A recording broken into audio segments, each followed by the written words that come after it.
Dobroveče, poštovani gledalci. Vi pratite još jedno izdanje emisije Skrivena strana ljepote. Sa moje desne strane nalazi se poznati stilista, šminker, frizer, jedna multifunkcionalna ličnost, osoba koja je zaljubljenik u modu, u stilu, sve ono što je lijepo, a samim tim pretpostavljam da je zaljubljen u emisiju Skrivena strana ljepote. Dado, dobroveče i dobrodošao. Dobroveče, bolje vas našao. Niko me nije tako sočno najavio.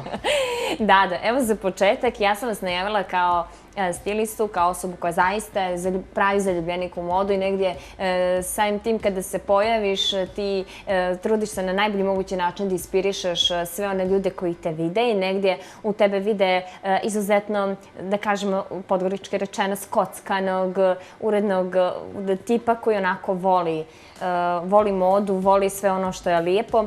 Ja bih voljela da za početak kažeš mi neke informacije o tebi i ono što je jako važno da napomenemo jeste da si ti jedini diplomirani stilista u Crnoj Gori i da negdje vjerujem da ti ta titula izuzetno laska, te da si stoga onako s posebnom pažnjom posvećen svemu tome. Volim svakako prije svega što mi je posao stiliste. Negdje se od mene i očekuje da budem lijepo odjeven i da prosto negdje dajem taj neki primjer kako treba.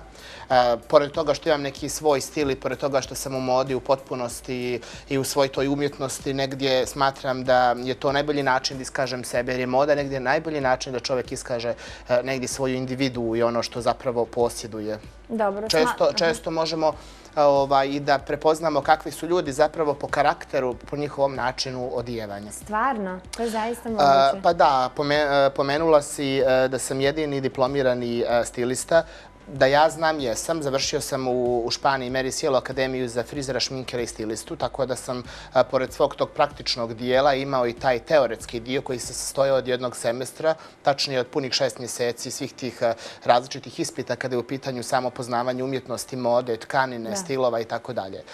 Danas često dođemo u situaciji da dosta ljudi se predstavlja kao stilista, da zapravo ne znaju ni samu umjetnost, tačnije istoriju umjetnosti, kako se sama umjetnost razvijala i sama moda kroz vrijeme i da prosto negdje moramo da pravimo paralelu između prošlosti, samog začeća, tog nekog, da kažem, individualnog, drugačijeg oblačenja od ovoga danas. A dobro, kako izgleda taj period? S obzirom da pretpostavljam da ste to negdje morali da znate samim tim što si diplomirao sve to, vjerujem da si morao da budeš u toku sa svim tim informacijama, kako se stil mijenjao kroz vrijeme i koje su to, da kažemo, neki spoljašnji efekti koji su uticali da upravo danas imamo modu 50-ih, 60-ih, 70-ih do današnjih dana? Pa, trenutak politički je najviše, naravno, zato što nekada na početku, tačnije tih 50. godina je bilo strašno da jedna žena bude oskudno odjevena.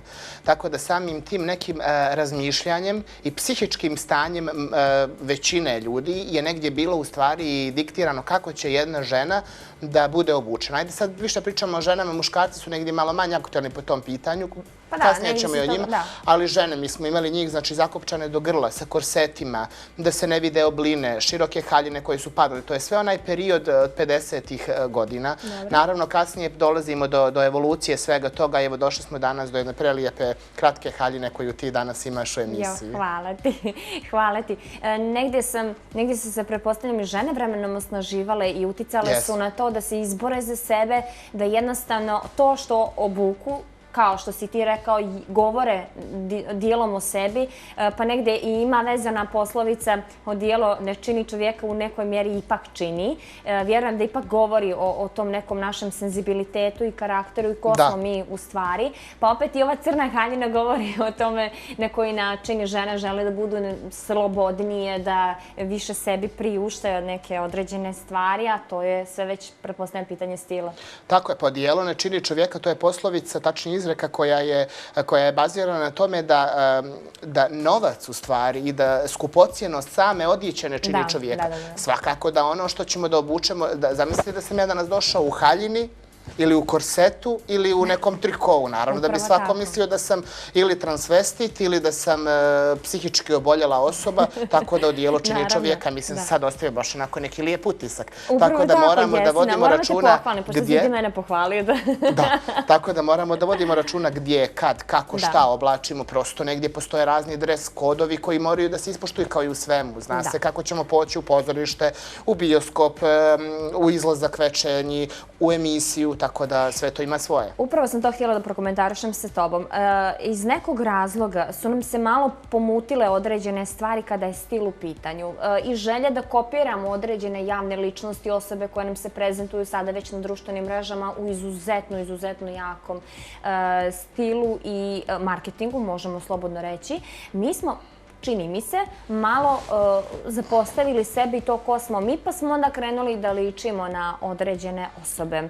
Ti kao stilista i kao neko ko izuzetno vodi računa o modi, o stilu, o načinu oblačenja i tako dalje, o prilikama u kojima treba da se i na koji način ćemo se obući, kako ti posmatraš na sve te stvari? Kako izgleda Crna Gora u tvom oku kada je stil u pitanju?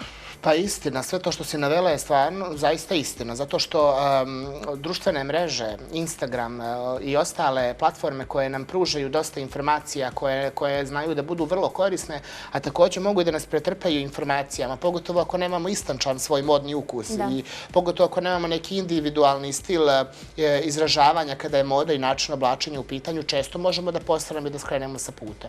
Zato što ako je nekako slijepo pratimo trendove i trudimo se da budemo da budemo u fokusu i da budemo aktuelni, ako je tamo neko aktuelan, ne možemo mi da se obučemo kao neka pjevačica ili prosto ne može obična djevojka koja radi na kiosku da bude obučena kao estradna umjetnica samo zato što je to ona izbacila na svom Instagram profilu i broji 20.000 lajkova.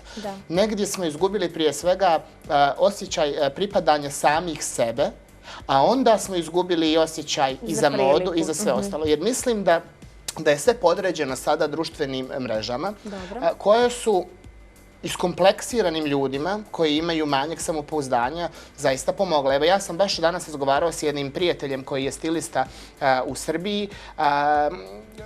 Desi mi se često da listam početnu stranu na Instagramu i da vidim da je neki lik iz Aranđelovca sponzorisao svoju objavu. E sad, šta znači sponzorisati svoju objavu? Obično Instagram sad postavlja te neke politiku korišćenja da prosto ako se bavite nekim poslom, sponzorišete objavu. Negdje ne vidim ja logiku da sjediš na šinama u trenerci da sponzorišeš objavu, da te vidi što više ljudi. Čim te vidi više ljudi, dobiješ više lajkova. A čim imaš više lajkova, ti si bitniji sam sebi. I smatram da ljudi treba više da rade na sebi, da čitaju knjige, da pođu u bioskop, da prošetaju, da na taj način sebe produhove. A to što će oni imati 20% više lajkova zahvaljujući tom sponzorstvu, mislim da to ne igra nikakvu ulogu. Jer taj sarbe svijet je imaginaran i prosto negdje... Evo sad ne znam da li znaš da je Instagram i ukinuo lajkovanje. Uskoro nećemo imati uopšte... Tako da mislim da ovi naši influenceri, blogeri, ovi što naplaćuju, da će baš morati dobro da se potrude da opstanu. Da opravdaju ono što im je plaćeno. Sigurna sam da hoće. Komentarisali smo o stilu, dali smo neke kratke inpute kako otprilike treba voditi računa kada je naš spoljašnji izgled u pitanju, a sada bismo mogli prokomentarisati i šminku i frizuru. Kakav je tvoj stav kada su u pitanju trendovi po tom pitanju? Negdje se, čini mi se, vraćamo tom nekom prirodnijem izgledu. Pa, prirodni izgled je uvijek u trendu i uvijek je aktuelan i prirodna ljepota je uvijek in i ne možemo pogriješiti, tačnije ni jedna pripadnica ljepšeg pola ne može pogriješiti ukoliko bez šminke sa vrlo malo osvježenim tenom izađe na ulicu. Pominjali smo razvojni put mode ukratko i bazirali smo se na to da prosto negdje moramo imati kombinacije koje su zavisne od mjesta, doba i prosto namjene gdje se nalazimo, također i šminka. Ja kad razgovaram sa ljudima na ovu temu, bilo da su u pitanju novine ili ljudi, prijatelji ili bilo koje, samo kažem, zamislite vi da pođete u bolnicu i da vam medicinska sestra priključuje fiziološku infuziju sa vještačkim trepavicama, konturama lica i sa punđom. Znači, prosto se zna gdje se to nosi, kad se to nosi, kako se to nosi. Izgubili smo kompas u potpunosti. Znači, kasirke u supermarketu izgledaju kao da su pošle na snimanje novogodišnjeg programa. Mislim, sve je to okej, vjerovatno imaju potrebu da izgledaju lijepo, ali one ne shvataju da na taj način zapravo ruše taj svoj prirodni izgled, da na taj način gube svoje ja i da na taj način najosnovnije, prije svega toga, uništavaju svoje lice, jer teška šminka zaista nije nešto što može da nam bude dobro i kvalitetno za zdravlje, prije svega za lice. Tako da ja generalno, kada je u pitanju i šminka, imam često i problem u svom salonu, u baru, kad mi dođu žene koje svaki dan koriste agresivne pudere, koje su baš imaju zaista jaku pokrivnu moć, prosto negdje zaborave i da uradi peeling lica i čišćenje lica i da to lice treba da bude prije šminke pripremljeno, osvježeno, čisto i onda negdje se skomila jedno na drugo i kad dođe do neke zaista drastične promjene na licu ili ti problema, neko kada je u pitanju dermatološki problem, onda je kriv šminker. Dobro. A kako možemo sve to spriječiti? Eto, pomenuo si peelinge, pomenuo si neku određenu kremicu prije nanošenja sve te teške šminke. Kako možemo da pripremimo kožu i da je njegujemo kad završimo sa tom određenom prilikom skidanja šminke i tako dalje? Da, pa sve zavisi od tipa kože. Ako je koža suva, svakako da treba da se stavi neka hidratna krema prije šminke kako bi se popunile pore i samim tim puder manje ušao iste.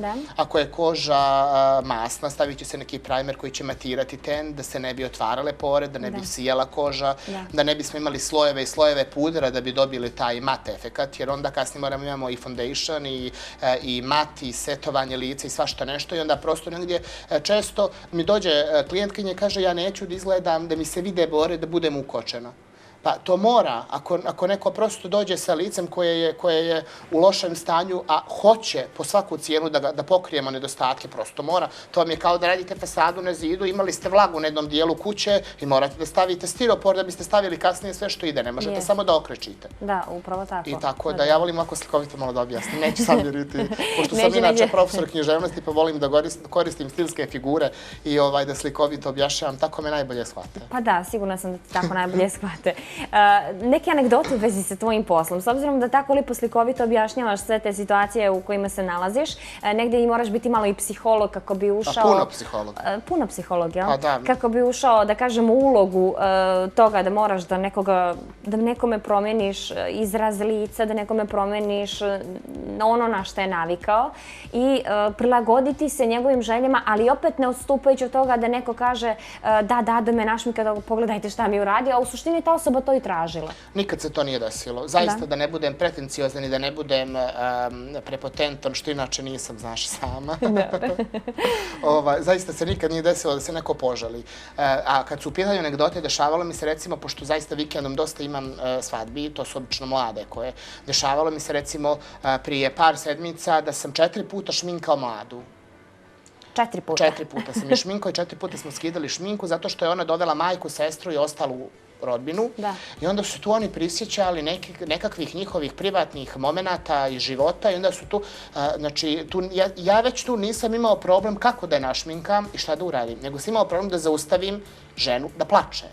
Znači, njih 4 su plakale. Evo, Bojana, ti sudata, sigurno si da znaš otprilike kakva je ta emocija. Ali zamislite u salonu, u 5 sati ujutru, majka, sestra, kuma i mlada, koje plaču zato što se ona udaje u Bijelopolju. I onda na kraju sam zamolio sve 3 da izađu iz salona kako bih ja mladu sredio, jer mi je cilj da izađe lijepa. Ja vjerujem da će ona kasnije da plače, ali ja nisam imao previše vremena da je šminkam toliko puta, pa samo sam je rekao kad odeš kući, potrudi se da prosto manje plačeš, jer... Da, ili maramicu često u sebe i bit će... Da, ali tu su suze lile, tu maramica ne pomaže, tako da... Da, ti si pun anegdota, definitivno. Jesam, ne bih sad popričavao drugi, jer mislim da bih malo ispao i bezobrazan. Nećemo. Neki tvoj savjet, evo za kraj, budi dobar pa kaži, neki savjet za kraj svim našim gledocima i kada je u pitanju stil, i kada je u pitanju šminki, kada je u pitanju frizura, bilo muško, bilo žensko. Pa da imaju svoj stil, da gaje svoj stil, da ne odstupaju od sebe, da rade ono što ih čini srećnim, da prosto budu zadovoljni sa sobom, da ne rade ništa zbog drugih ljudi, da se ne trude da impresioniraju druge samo zato što su obukli nešto što niko drugi nema ili što svi drugi imaju, da prosto negdje vode računa o sebi i o svom zdravlju, da se zdravo hrane, treniraju, Divno. Kuće ljepše. Pa kuće ljepše. I da oblače prirodne materijale. Pa obavezno, jel da? Pa ja se trudim da bude sve priroda, pogotovo sad kad su zimski periodi, da to bude obično vuna, neki pamuk i tako dalje, znači bez sintetike i tako toga, jer prosto zatvara pore, da se svašta nešto izdešava, ali to ćemo ostaviti doktorima. Dobro, dermatolozima. Dado, hvala ti zaista veliko što si izdvojio vrijeme za skrivenu stranu ljepote, bilo mi je zaista divno, a mi, dragi gledaoci, nastavljamo dalje sa emisijom.